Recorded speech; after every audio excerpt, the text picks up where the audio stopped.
সুপ্ৰভাত মৰমৰ ছাত্ৰ ছাত্ৰীসকল, আজি মই তোমালোকক বৈজ্ঞানিক মানসিকতা কিদৰে গঢ়িব পাৰি পাঠটো পঢ়াবলৈ ওলাইছোঁ। পাঠটি লিখিছে ডক্টৰ দীনেশ চন্দ্ৰ গোস্বামীয়ে। বৰ্তমান যুগ বিজ্ঞানৰ যুগ, ডিজিটেলৰ যুগ। বিজ্ঞানৰ ন আৱিষ্কাৰৰ বাবে আজি মানুহৰ জীৱনৰ মানদণ্ড উন্নত হৈছে। শাৰীৰিক শক্তিয়ে দমন কৰিব নোৱাৰা ঘটনাক বিজ্ঞানৰ যোগেদি নিজৰ নিয়ন্ত্ৰণলৈ আনিবলৈ আজি মানুহ সক্ষম হৈছে। পদ্ধতিগত তত্ত্বৰে আজি বিজ্ঞানে মানৱ জাতিক এক মুকলি মন দিছে, তথাপি যেন ক'ৰবাত খুঁত ৰৈ গৈছে। আজি আমাৰ সমাজত উচ্চ ডিগ্ৰীধাৰী লোকৰ সংখ্যা কম নহয়, যদিও এচাম মানুহ যেন এতিয়াও মধ্যযুগীয় ধ্যান ধাৰণাৰে পৰিচালিত হৈ আছে, যাৰ ফলত কুসংস্কাৰ আৰু অন্ধবিশ্বাসেৰে মানুহৰ মন এতিয়াও ভৰি আছে। পাঠটিত আমাক তাৰি আভাস দিছে। লেখকৰ চমু পৰিচয় ডক্টৰ দীনেশ চন্দ্ৰ গোস্বামী। ডক্টৰ দীনেশ চন্দ্ৰ গোস্বামীৰ জন্ম হয় 1949 চনত নলবাৰীত।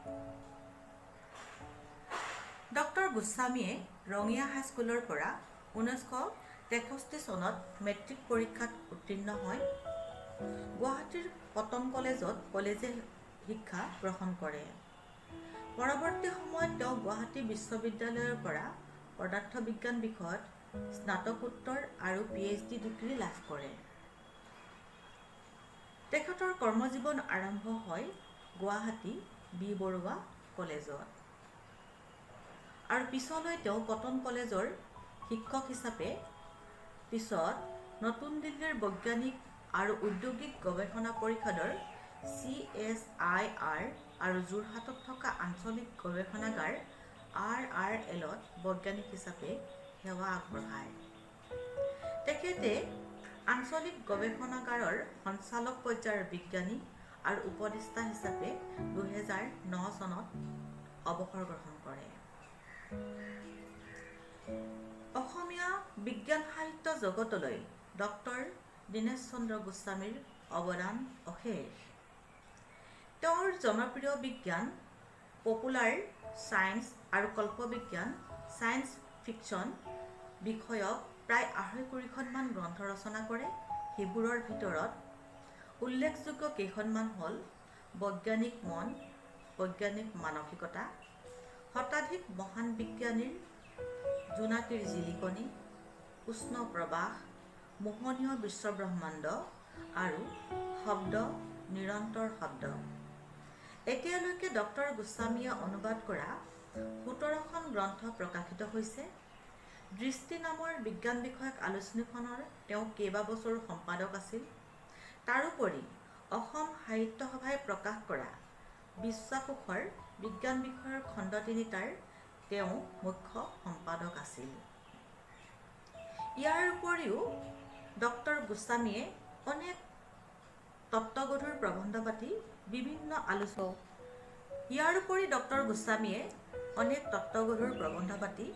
বিভিন্ন কাকত আলোচনীত প্ৰকাশিত কৰিছে।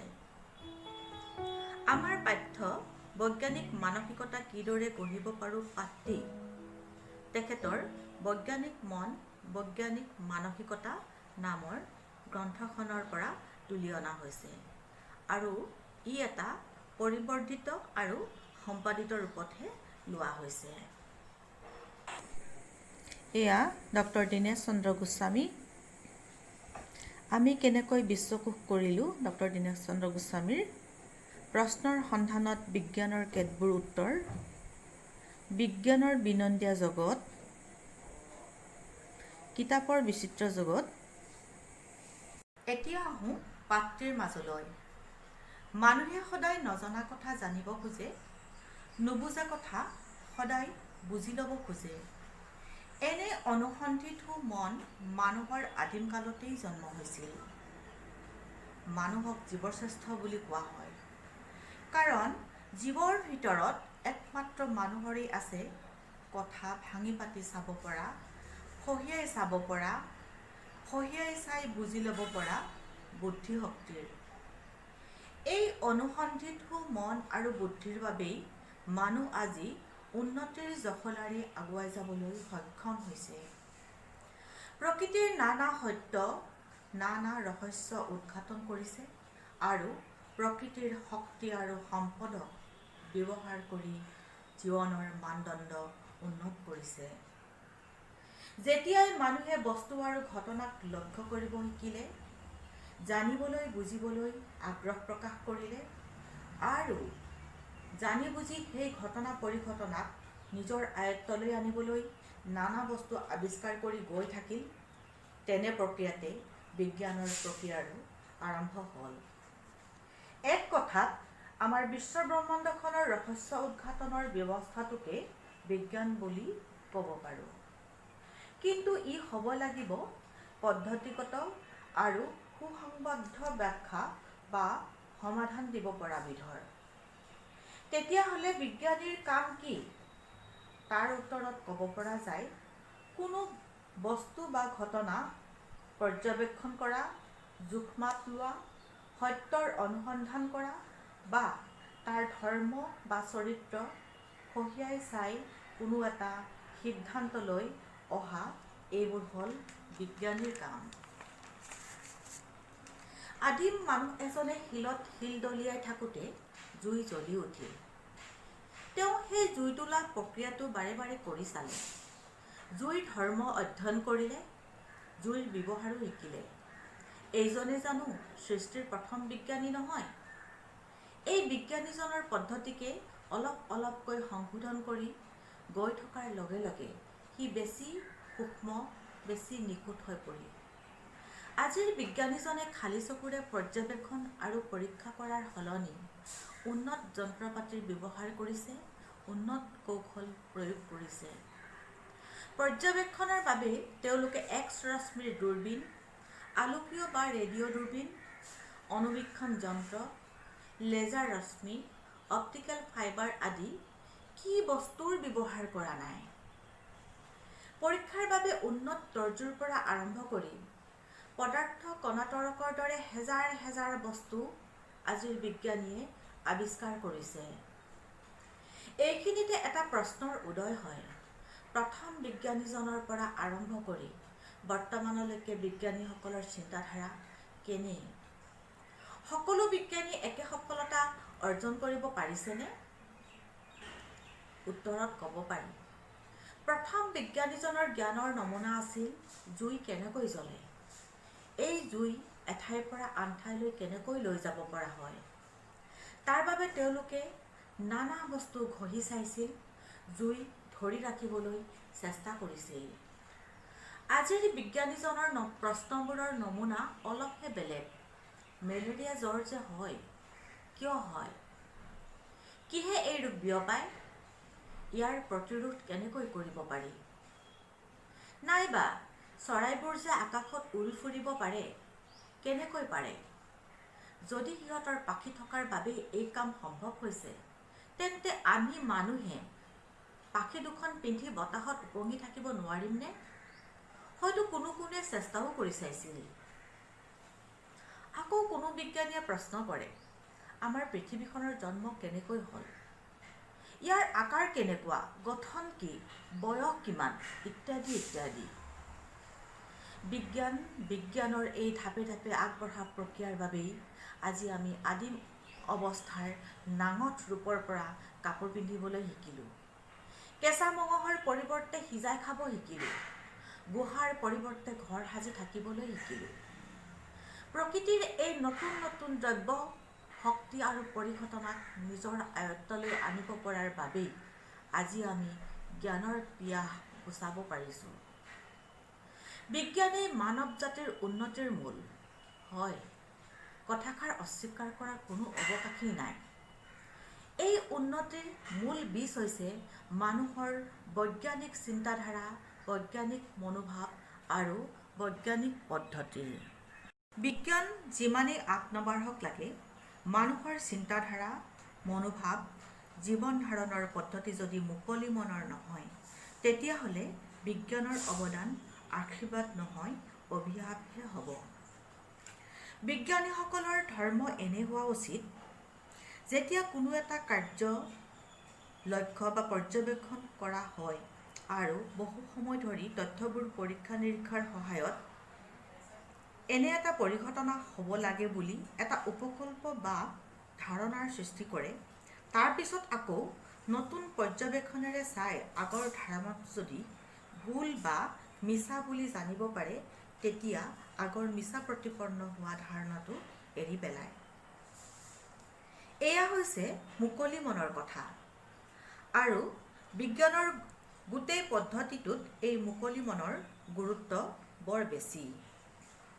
পুৰণি কথা এটাতে লাগি নাথাকি নতুন কথা, নতুন সিদ্ধান্ত গ্ৰহণ কৰিব পৰা মনটোৱে ব্যক্তি আৰু সমাজকো উন্নতিৰ জখলাৰে লৈ যায়। আজি কিছুদিনৰ আগতে আমি তোমালোকক কোনোপধ্যেই মোবাইল ফোন চুবলৈ দিয়া নাছিলোঁ। আমাৰ উদ্দেশ্য আছিল তোমালোকে যাতে পঢ়াৰ সময় অপব্যয় নকৰা। কিন্তু আজি কি কৈছোঁ, আজি লকডাউনৰ বাবে ঘৰত ক্লাছ কৰিবলৈ তোমালোকৰ হাতত মোবাইল আমিয়েই তুলি দিছোঁ। কথাটো হাঁহি উঠা নহয়নে? হয়, প্ৰয়োজন হৈছে বাবে আমি মোবাইলৰ বেয়া দিশবোৰৰ কথা অগ্ৰাহ্য কৰি ভাল দিশটোৰ কথা চিন্তা কৰিছোঁ। এইটো এক প্ৰকাৰ মুকলি মনৰেই কথা।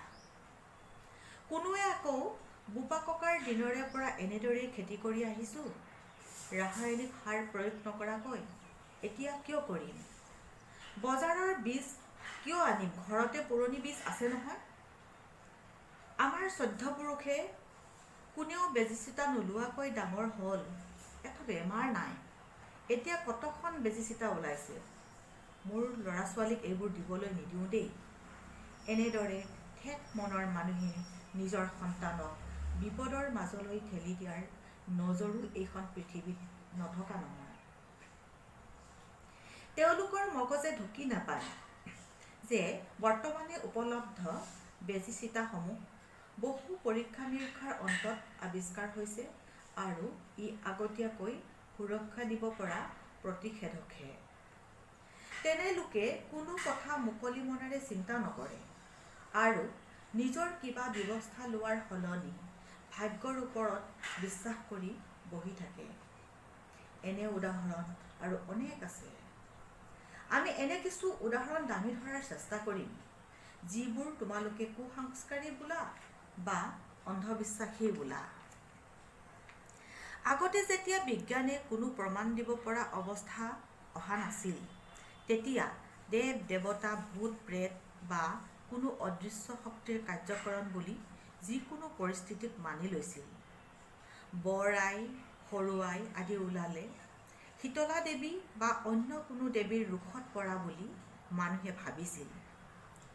তেতিয়া তেনে দেৱ দেৱী বা ভূত প্ৰেতক সন্তুষ্ট কৰিবলৈ তেওঁলোকে নানা পূজা, নাম, সবাহ সৎকাৰৰ ব্যৱস্থা কৰিছিল। কিন্তু আধুনিক চিকিৎসা বিজ্ঞানীয়ে প্ৰমাণ কৰি দেখুৱালে যে আই বা বসন্ত ৰোগ একোবিধ অতি ক্ষুদ্ৰ ভাইৰাছ বা বীজাণুৰ দ্বাৰা সৃষ্টি হোৱা ৰোগহে। বিজ্ঞানীসকলে ইয়াৰ প্ৰতিষেধক আৱিষ্কাৰ কৰিছে। তাৰ জ্বলন্ত উদাহৰণ বৰ আই সম্পূৰ্ণ নিৰ্মূলকৰণ হৈছে। কিন্তু মানুহে মুকলি মনেৰে কথাবোৰ চিন্তা নকৰি পুৰণি নিয়ম খামোচ মাৰি ধৰি ৰাখিবলৈ গৈ আই ওলালে গোসাঁনীৰ নাম বা গোপিনী সবাহ পাতে। আচলতে ই এক ধৰ্মীয় অনুষ্ঠানহে। ৰোগটোৰ লগত তাৰ কোনো সম্পৰ্ক নাই। কিন্তু এজনৰ ৰোগ নিৰাময় কৰাৰ নামত আন 10জন ল'ৰা ছোৱালীক ঘৰলৈ মাতি আনি মাহ প্ৰসাদ দিলে ৰোগীৰ সংস্পৰ্শত আনৰ গালৈও এই ৰোগ বিয়পিব পাৰে। এই কথা তেওঁলোকে বুজিও নুবুজে। আনৰ জীৱনক লৈ হেতালি খেলাৰ অধিকাৰ আমাৰ কাৰোৰেই নাই। আকৌ এটা উদাহৰণ দিওঁ। আমাৰ দাঁতত যে পোকে ধৰে, তেতিয়া আমি কৰোঁ কি? কোনোবা বেজ বৈদ্যৰ ওচৰলৈ যাওঁ ৰোগ নিৰাময় বিচাৰি। তেওঁলোকে কলপাত বা কচুপাত এখন মুখৰ ওচৰত তুলি ধৰি দাঁতৰ পৰা পোক উলিয়াই দেখুৱায় আৰু আমি বিষ ভাল হ'ল বুলি সন্তুষ্টি ল'ব। কিন্তু চিকিৎসা বিজ্ঞানে কি কয়? দাঁতত হোৱা পোকবোৰ আচলতে আমি ভবাৰ দৰে বিৰাট একো নহয়, সেইবোৰ অনুজীৱহে। চকুৰে নমনি দাঁত পৰিষ্কাৰকৈ ৰাখিলে কোনো বীজাণুৱে বাস ল'ব নোৱাৰে। এই সৰু কথাটোকে নুবুজি জানি বুজিও মানুহ অন্ধবিশ্বাসৰ বলি হয়। এই বেজ বৈদ্যৰ ওচৰত নিজকে এৰি দিয়ে। আজিৰ দিনতো এনে মনোভাৱ বৰ লাজৰ কথা।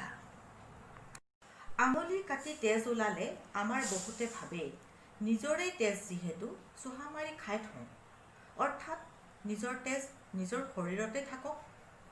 কিন্তু আমি জনা উচিত আমাৰ শৰীৰৰ তেজ চলাচল কৰা ব্যৱস্থা বা তন্ত্ৰটো আমাৰ আহাৰ জিৰ্ণোৱা তন্ত্ৰটোৰ পৰা একেবাৰে পৃথক। গতিকে চুহা মাৰি থোৱা তেজখিনি পোনে পোনে পেটলৈ গ'লে দূষিত হৈ ৰোগৰহে সৃষ্টি কৰিব।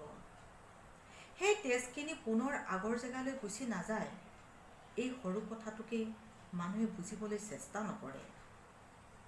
আৰু এটা উদাহৰণ দিওঁ। তিৰোতা মানুহৰ যে মাহেকীয়া হয়, ই কোনো ৰোগ নহয় বা তাৰ লগত কোনো অনুজীৱ বা বীজাণু জড়িত হৈ নাথাকে। ই এক স্বাভাৱিক প্ৰক্ৰিয়াহে। কিন্তু তাকে নুবুজি আমাৰ গাঁৱে ভূঞে কৰে কি? মাহেকীয়া হোৱা তিৰোতাজনীক অস্বাস্থ্যকৰ পৰিৱেশত ৰাখে। সদায় কৰা কামৰ পৰা আঁতৰাই ৰাখি টান কাম কৰিবলৈ দিয়ে, সেমেকা মজিয়াত কম কাপোৰত শুবলৈ দিয়ে আৰু বেমাৰ মাতি আনে। আচলতে তেনে অৱস্থাত তেনে তিৰোতাক গধুৰ কাম কৰিবলৈ নিদি পাতল কাম কৰিবলৈ দিব লাগে। পৰিষ্কাৰ কাপোৰ পৰিষ্কাৰ ঠাইতহে ৰাখিব লাগে। কিছুমানে আকৌ বেমাৰ আজাৰ হ'লে ডাক্তৰৰ পৰামৰ্শ নলয় বেজ বেজালি, যাদু মন্ত্ৰ বা তাবিজ বিভূতিৰে ৰোগ নিৰাময়ৰ চেষ্টা কৰে। ই একেবাৰে ভিত্তিহীন কথা। বৰ্তমানে ডায়েৰিয়া, মেলেৰিয়া, জণ্ডিছ আদি প্ৰায়বোৰ বেমাৰৰ প্ৰতিষেধক ওলাইছে। বেমাৰ হ'লে ডাক্তৰৰ পৰামৰ্শ লৈ ঔষধ খাব লাগে।